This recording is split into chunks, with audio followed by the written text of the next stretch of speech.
的士嚟啊，咁啊搭的士嚟旺角，跟住搭的士落車一陣，跟住我俾2個半嗰個的士司機，跟住個的士司機又呆咗，問我做乜嘢？咁我話搭巴士嚟都係2個半啫，咁我都係俾翻市價你啊，你唔收，特首都係咁做啦，係咪啊？點解特首可以咁做，我哋唔可以咁做啊？又唔見我哋可以俾經濟客揾嘅錢去坐私人飛機？嗱，今日咧呢個論壇咧就係關於咧停止呢個不義嘅小圈子選舉，立即普選，還政於民。呢件事最悲哀嘅地方係乜嘢咧？就係咧呢一個咁嘅題目，今日我哋咁多人聚集喺度，我企喺呢度開個論壇講呢一個題目，呢個題目我哋講幾多年啦？十幾年啦。講到而家，你仲要講緊呢樣嘢？呢件事就係我哋最悲哀嘅地方。今日曾蔭權嗱，即係近日咧，呢個《東方日報》咧真係犀利，見佢風流，一日接一單咁樣出嚟，係咪？先係呢個咁嘅春茗，跟住然之後郵輪，然之後私人飛機，蘋果叉一腳落去，跟住又走教，跟住今日又藏埋你呢個西九。一日咁樣出，跟住今朝咧就相當之好笑喎。今日大家有冇睇新聞聽電台啊？有。阿曾蔭權就去接受呢個電台訪問，佢就話啦：我自己做咗公職人員咁耐，我都應該好識分何謂公何謂私啦。我估唔到而家大家對於公職人員嘅要求高咗咁多。我真係唔謹慎啦。跟住梁振英晏晝接受訪問就咁講喎。因為大家都係九西啊嘛，係咪？係西九啊，真係九西，即係參與嗰個西九啊，有班九西就參與嗰個西九，咁嗰班友咧就大家而家咧有一鑊熟係咪啊？點解政府出嗰啲文件咧支牙膏咁樣出啲唔出啲咧？一出晒大家鑊熟，你知唔知啊？明唔明啊？即係嗰個利益輸送個個都有份㗎嘛，我而家淨係想做死你梁振英，咁我咪淨係出嗰橛出嚟咯。如果全部出晒嚟，大家咪一鑊熟。嗱，而家嗰個情況咧就2條友咧，於是乎咧就你攻擊我，我攻擊你，跟住咧，於是乎今日梁振英同埋曾蔭權咧就真係相當之罕有，兩個統一口徑都話哇係喎，原來我哋對於公職人員咧嗰個咧利益收受嗰個規管咧係仲有好多改進嘅空間嘅。咁於是乎咧，而家咧就成立一個獨立嘅咩小組，就去咧檢討翻呢個制度，希望3個月之後有結果。3個月之後俾皇帝你做啦！你而家就同我落台啦！3個月之後有結果。呢啲咁嘅人，如果喺外國，如果喺一個民主社會，上個禮拜就應該落咗台㗎啦。而家仲懶腳孭住呢個特首身份走去接受電台訪問。今朝嗰個電台訪問就好似點評緊第2啲人咁樣喎，喺度話：嗰個公職嗰個情況咧就真係咁樣，而且咧普遍社會大眾對公職人員嗰個要求原來咁高啊！我恍然大悟，得我整個機制去檢討下佢。你聽日就應該去坐監通櫃㗎啦！你仲去搞個咁嘅諮詢機制乜咁樣，揾啲專家小組嚟搞我3個月，你咁樣想賴皮？你剩翻幾個月就退休啦，跟住你咁樣搞個諮詢機制搞3個月，你唔係諗住我哋咁好耍係嘛？呢個咧，所以好希望今日喺呢個論壇同大家講嘅一樣嘢就係話，小圈子選舉係不公義嘅。我如果咁樣講俾你聽，你咪當我傻㗎？即係我等於話俾你聽，喂，原來你阿媽係女人嚟嘅喎，無端端有個人走嚟同你講呢啲嘢，你會唔會覺得嗰個人好傻啊？我而家同你講，小圈子選舉係不公義嘅，一個沒有民意授權嘅政府，就只會官商勾結、利益輸送。你哋覺唔覺得呢啲嘢係廢話？呢啲廢話，我哋理論上應該人人都知道，理論上呢應該係 common sense， 但係呢啲 common sense 係需要我哋咁樣大聲疾呼、聲嘶力竭、不停咁樣去話俾香港市民聽。呢件事反映咗乜嘢？呢件事就係反映咗一樣嘢，香港人嘅接受程度實在係太高啦。今朝曾蔭權嘅一番説話令到我相當之痛心。曾蔭權佢話：我估唔到而家市民大眾對於公職人員嘅要求係咁高，但係我哋睇翻近日關於小圈子選舉、關於特首嘅貪腐舞弊、關於一浪又一浪嘅利益輸送，我苦心自問，我夜晚攝高枕頭都會喺度問一個問題：乜原來而家香港人對公職人員嘅要求竟然係咁低嘅咩？如果呢啲事發生喺一個相信程序正義、相信政府係要有恪守呢個廉潔呢個守則的話，我哋唔應該喺呢個時刻仲聚喺呢度，你哋喺度聽我廢話。我哋神咁早就應該有8萬人包圍住呢個禮賓府啦，但係香港人嘅接受程度、包容嘅程度，一次又一次挑戰咗我嘅底線。我係冇辦法理解點解我今日要聲嘶力竭喺度同大家講不公義嘅小圈子選舉，原來呢個唔係廢話嚟嘅咩？點解一句咁簡單、咁 common sense 嘅嘢，要我哋咁樣咁聲嘶力竭去講？就係因為我哋香港有一班不負責任嘅傳媒，一次又一次咁愚弄大眾，有一班不負責任嘅政客，一次又一次咁樣將民意嘅力量引導向一啲反而係會幫建制抬轎嘅地方。何俊仁佢話俾我哋聽要挑戰霸權，幾多霸權企喺度啊？你唔會挑戰佢哋？你點樣挑戰啊？參與佢哋嘅遊戲，參與佢哋嘅選舉。你有冇見過咁搞笑嘅事？我自己讀喜劇讀咗咁多年，我就當唔追到咁嘅 get 啦。佢自己連笑都係好嘢喎，呢啲唔係冷面笑匠啊！你要做議員嘥咗你啦！香港而家呢個情況係令我好難理解。我唔係一個政治家，我亦都唔係一個社會學嘅學者，我唔識得點樣好深入咁樣去理論分析。我係一個從事流行創作嘅人，我研究流行文化咧，見到有啲牌喺度要求我快啲做翻啲笑死朕啊！笑死朕就係一個流行文化研究嘅節目，全香港講流行文化研究講得好過我人嘅，肯定一個都冇，即係呢啲嘢唔需要妄自菲薄。我研究咗流行文化咁耐，流行文化最重要係一樣乜嘢咧？就係要研究市場嘅反應、觀眾嘅反應。無論係寫作、做電影，我永遠買飛咧，去戲院睇戲咧，我就坐好前嘅。點解咧？因為我主要就唔係睇個熒幕，我係擰翻轉頭睇啲觀眾嘅。我係好敏感對於受眾關於一個作品或者係一件事發生嘅時候，受眾應該俾啲咩反應？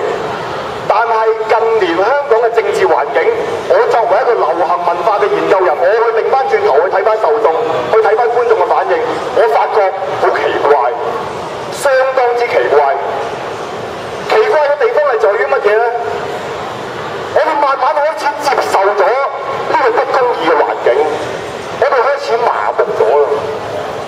如果呢啲咁嘅事情發生喺一個我哋對程序正義、我哋對於一個廉潔政府更加有要求嘅時刻，我哋嘅反應唔係咁冷淡㗎。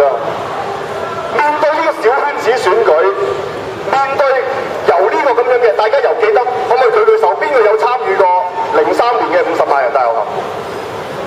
大家都有參與過啊，係咪？64嘅時候100萬人大遊行，有冇人參與過？89年嘅，我哋當日係幾咁憤怒，我哋覺得有一啲落雨啊，我哋堅信已久嘅信念、信仰受到侵犯。64大家都明白啦，殺到人喎，大佬，坦克車喎。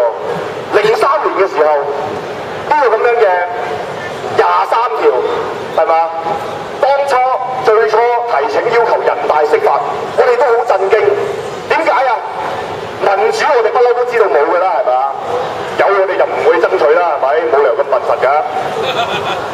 一個所謂開放自由嘅社會，都係一個殖民地建構俾我哋一個半開放嘅社會。但係關於程序獨立，關於廉潔，我哋係一直有好巨大嘅信任。所以當一啲嘢受到侵犯嘅時候，我哋條件反射就會好敏感咁樣行出嚟，我哋會好迅速、好強烈咁樣去表達我哋嘅不滿。但係作為一個流行研究嘅文化人，我發現近年市民嘅反應慢咗。我哋對於呢啲不公義嘅狀況，我哋對於呢啲挑戰到我哋制度最核心嘅價值嘅一啲事態，我哋嘅反彈細咗。點解會咁樣嘅咧？點解我哋會變到咁樣嘅地步咧？就係因為有一啲政客，佢喺度一路扮同我哋爭取緊，混淆我哋嘅視聽。大家記唔記得政改方案嘅時候？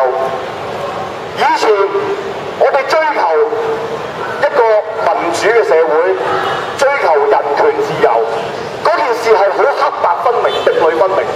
但係去到政改方案嘅時候，我哋亂晒龍。嗰個唔係民主黨嚟咩？佢寫住民主兩個字喎，係咪？呢啲嘅手法係咩手法咧？即係你哋有冇睇過？你哋有冇睇過《無間道》啊？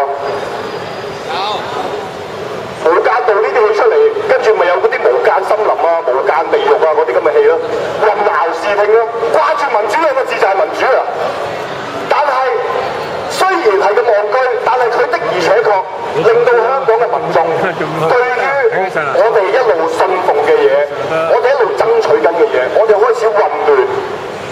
我哋開始覺得唔能夠信任，於是乎我哋就開始培養咗一個情緒，進一步培養嘅情緒，進一步去對於政治嘅事態漠不關心，加強咗整個社會嘅犬儒。總之搞政治嘅人個個都係衰㗎啦，搞到尾就係去追求一啲政治利益，攞政治籌碼。我哋而家開始唔相信新聞啦。我哋開始覺得所有嘅報紙、所有嘅傳媒都有佢既定嘅立場、既定嘅取態。凡係咩黨佢又唔報導㗎啦。佢鬧得呢個，梗係因為佢同佢嗰次有啲乜嘢恩怨啦。於是乎，我哋養成咗呢個態度之後，我哋開始乜嘢都唔相信。我哋開始覺得嗰件事同我哋係有距離嘅，漠不關心。亦都係因為呢個社會風氣成就咗之後，而呢個政府就越嚟越離譜。喺過去嗰一年，佢一再挑釁我哋公民社會嘅底線，一再推出一啲侵害我哋公民權利嘅惡法、替補機制，呢個咁樣嘅版權條例修訂、限制惡搞、團體法成立，令到我哋一啲政治團體冇辦法再可以去因為政治理由籌款。然之後一個只不過嚟緊嘅纏繞法啊，嚟緊啱啱琴日曾偉龍出嚟講話要推出呢個獄警法啊，不斷咁樣去限制我哋嘅言論自由、新聞自由、我哋公民嘅權利，一再地俾佢剝削。不過佢用嘅方法唔再係好似當年揾個葉劉淑儀出嚟嘴藐藐咁樣塊面打咗煲托定唔知乜嘢，然之後藐晒佢同你講咁嘅啦人係要管嘅啦民主係咩好啊？最後咪出啲希特拉咁樣，咁結果而家就係斬件一拍一拍咁樣上，佢就係趁住乜嘢？就係趁住大家開始麻木、開始冷感、開始犬儒嘅時候，於是乎呢班官商勾結嘅體系就越嚟越放肆。結晶所在就係在於制度唔能夠作出徹底嘅改變，我哋就永遠冇辦法去安心將我哋嘅社會管治嘅責任交託俾政府，因為嗰個並不是民意授權嘅政府。小圈子選舉舉行期間，爆出一浪又一浪嘅醜聞，然之後我哋採取咗一個咩態度去對待咧？唐英年俾人發現地下行宮，於是乎我哋大家花生價格暴漲係嘛？即刻個喺度 share 嗰啲新聞啊 ，share 嗰啲改圖嗰啲咁樣係嘛？你睇我都有好多改圖㗎，即係如果以改圖嘅數目嚟計，我都應該選特首嘅，不過唔夠年齡。參加立法會。然之後梁振英又有呢個咁嘅西九嘅事件揭發，大家不斷咁樣喺度撒呢個政治嘅黑材料，跟住輿論、坊間，甚至乎某一啲知識分子學者，佢哋開始討論乜嘢啊？佢哋開始討論邊個上台代表住乜嘢派系，代表住乜嘢利益團體，然之後去分析邊一個上台所帶嚟嘅利弊。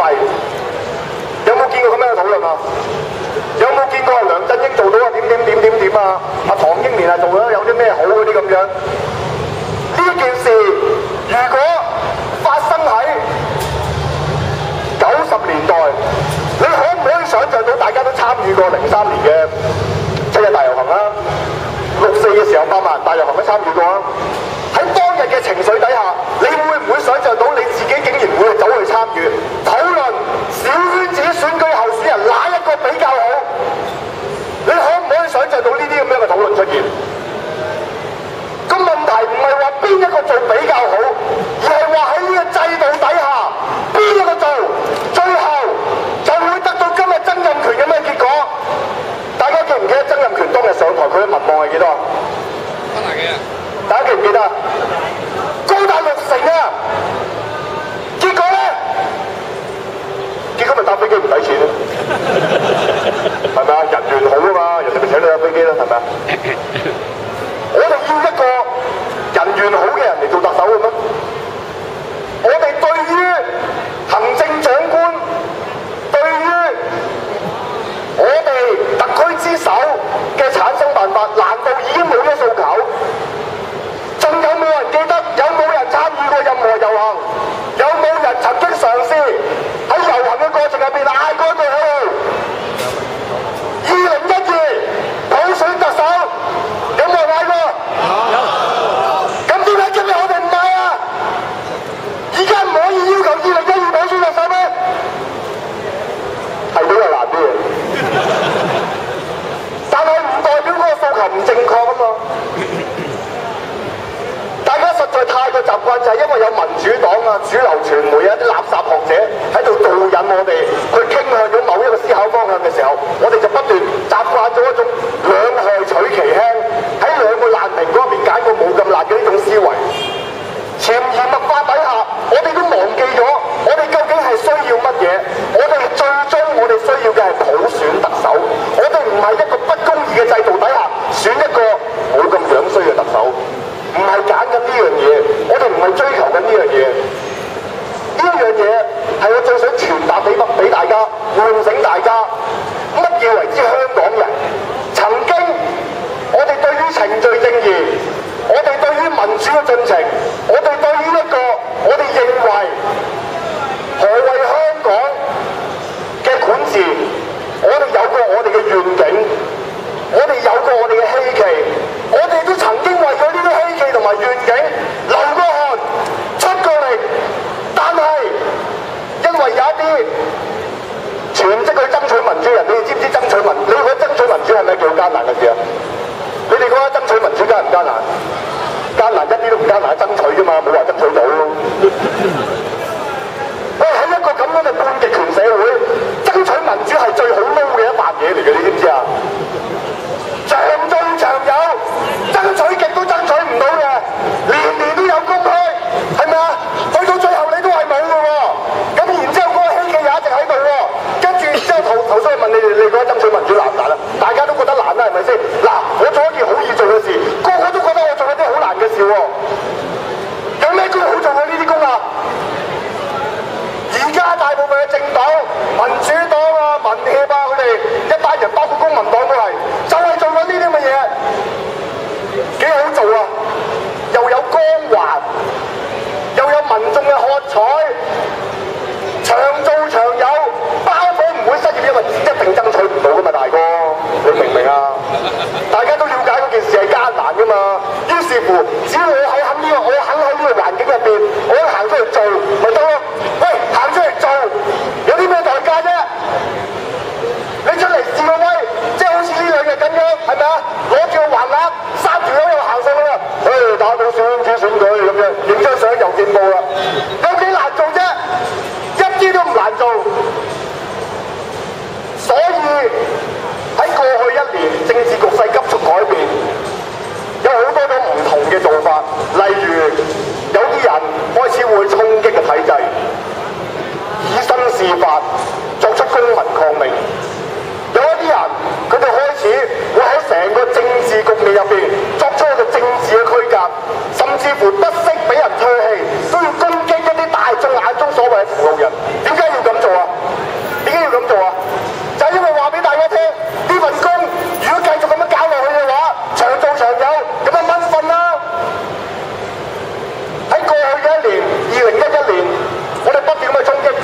即係大家如果對我有印象嘅話，有不少人對我都有一個印象，話呢條友好鬼激進嘅，好鬼好多激烈行動嘅。我頂你個肺啊！我係文化人嚟㗎，我文化人嚟，大佬，我寫書啊、寫電影都幾有文化啊，大哥。喺呢一年，喺咁多衝擊行動入邊，開始有一班嘅偽學者同埋政府喉舌開始宣揚一個概念，嗰個概念叫做：喂，民主唔好喺度嘈嘈閉唔俾人講，民主係需要包容嘅。有冇聽過呢啲咁嘅説話？我包容你咩？我包容你坐私人飛機啊！極權就需要人包容，民主係唔包容嘅，民主就要同你死過，民主就要推到最極端，民主就要去到盡，然之後交俾選民去揀，選民嗰個選擇唔係包容，你做錯事，你再投共，你執中聯辦佢就包容你啊？就係因為你個黨有民主兩個字啊！我哋唔會追求呢啲和氣嚟嘅民主行動。等於今日呢個論壇，我亦都唔係想同你哋講一啲阿媽係女人嘅嘢，小圈子選舉有咩不公義啊？係人都知啦，冇份選喎。唔係開個論壇做場戲，做下大龍鳳就算。我今日最想同大家講嘅係喚醒翻，究竟我哋對於社會有乜嘢追求？過去咁多年，我哋參與過不同嘅民主運動、不同嘅集會，我哋當其時係抱住乜嘢心情去？你唔係諗住襯嘅係嘛？你出嚟遊行唔係為咗做善事係嘛？而家開始香港嘅民主運動、香港嘅遊行，就好似香港人捐錢去東華三院咁樣，喺度捐咗個心安理得，唔係咁樣做嘅民主運動。所以喺呢度要喚醒翻大家，要令到大家明白翻，趁住呢個風潮、呢個民情，趁住呢個咩豬狼鬥爭、小圈子選舉、醜態百出，趁住呢個曾蔭權露出佢嘅洋相，露出佢嘅馬腳，趁住呢個時候，我哋要帶住呢個風潮，喚醒翻大家，堅實爭取民主、爭取普選嗰一份嘅氣魄。所以喺呢度再呼籲大家，3月4號東角道集合開始，再遊行去遮打花園。呢一個活動除咗係爭取回水8000之外，我希望大家都可以出席，唔係淨係你哋，呼籲你哋心目中嘅同路人都要出嚟。出嚟係要顯示俾大家聽，我哋對一個公義嘅香港仲係有要求㗎，我哋有底線㗎。當曾蔭權呢啲咪垃圾呢啲契弟，竟然可以喺電台同我哋講，我真係估唔到而家大眾對公職人員啦個要求咁高啊！你食咗屎啊？你今朝冇刷牙啊？我哋從來都唔會寄望小圈子選舉底下嗰啲候選人邊個好啲啊？邊個講嘢好啲啊？阿葉劉走出嚟同我講話，佢對自己道德好有要求喎，成晚瞓唔着。我聽完之後，佢話佢好乾淨啲嘛。我哋唔係去追求呢一啲參與小圈子選舉嘅候選人，佢哋嘅道德水平有幾高？而家唔係清朝。我哋亦都唔係單要求呢個貪腐嘅特首向市民道歉交代，佢落台就咁嘅。如果佢能夠坐監嘅話，就係香港司法嘅光榮，起碼可以向台灣睇齊。我係唔會對呢啲建制體系有所寄望、有所希冀。我寄望嘅係香港嘅市民。而近年，大家搞錯咗個焦點，令人失望嘅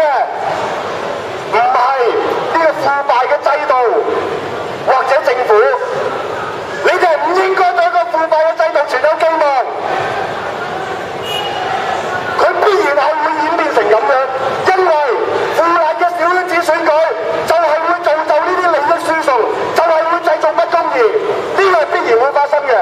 我哋要求，要寄予寄望嘅係人民，人民呢個時候都唔出嚟發出怒吼，我哋就真係將我哋最核心嘅價值都斷送咗，我哋就真係將我哋嘅底線都徹底出賣。核心嘅價值，香港嘅價值，唔係靠呢啲狗官嘅維繫，唔係靠一兩嘅政策去維繫，而係要靠我哋身體力行行出嚟。如果我哋嘅價值我哋自己唔去捍衛，係冇人會同我哋捍衛。所以3月4號，我希望見到大家。